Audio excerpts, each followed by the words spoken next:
यहोशवा अध्याय 11। हासोराचा राजा याबीन ह्याने हे ऐकल्यावर मादोनाचा राजा योबाब आणि शिम्रोनाचा राजा व अक्षाफाचा राजा ह्यांना, तसेच उत्तरेकडील डोंगराळ प्रदेशात किन्नेरोथाच्या दक्षिणेकडील अराबात तळवटीत आणि पश्चिमेकडील नाफोत दोरात असलेल्या राजांना आणि पूर्वेकडील व पश्चिमेकडले कनानी, तसेच अमोरी, हित्ती, परिज्जी व डोंगरवटीतले यबूसी आणि हर्मोन डोंगराच्या तळाशी मिस्पा प्रांतात राहणारे हिव्वी ह्यांना बोलावणे पाठविले। तेव्हा ते सगळे आपापल्या सैन्यांचा समुद्र किनाऱ्यावरील वाळूसारखा अगणित समुदाय घेऊन निघाले। त्यांच्याबरोबर पुष्कळ घोडे व रथ होते। ह्या सर्व राजांनी एकत्र जमून इस्रायलाशी लढण्यासाठी मेरोम सरोवराजवळ तळ दिला। मग परमेश्वर यहोशवाला म्हणाला, त्यांना भिवू नको, कारण उद्या मी ह्याच वेळी ते सर्व कापून काढलेले इस्रायलाच्या हाती देईन। त्यांच्या घोड्यांच्या धोंडशिरा तोडून टाक व त्यांचे रथ अग्नीत जाळून टाक। तेव्हा यहोशवा आपल्या सर्व योद्ध्यांसह मेरोम सरोवरापाशी अकस्मात येऊन त्यांच्यावर तुटून पडला। परमेश्वराने त्यांना इस्रायलाच्या हाती दिले। त्यांनी त्यांना मार देऊन सिदोन महानगरापर्यंत व मिस्त्रफोत माईमापर्यंत आणि पूर्वेस मिस्पे खोऱ्यापर्यंत पाठलाग करून त्यांचा एवढा संहार केला की त्यातला एकही जिवंत राहिला नाही।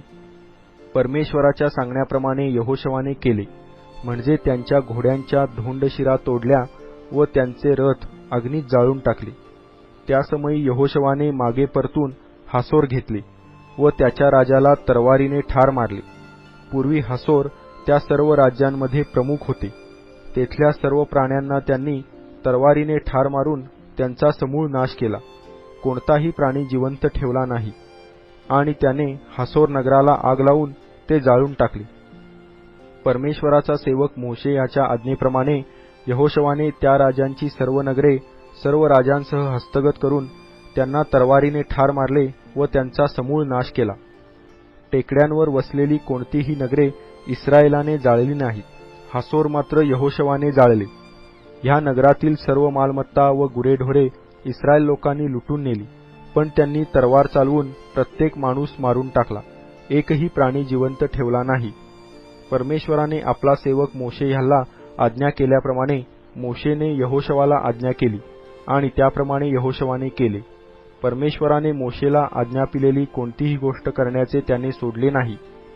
अशा प्रकारे यहोशवाने डोंगरी मुलूक, सर्व नेगेब, सर्व गोशेन प्रांत, तळवट, आराबा इस्रायलाचा डोंगराळ प्रदेश व त्याची तळवट, तसेच सेईरच्या वाटेवरील हलाक डोंगरापासून हर्मोन पर्वताच्या पायथ्याशी असलेल्या लबानोनाच्या खोऱ्यातील बालगाद येथपर्यंतचा सर्व प्रदेश त्याने हस्तगत केला।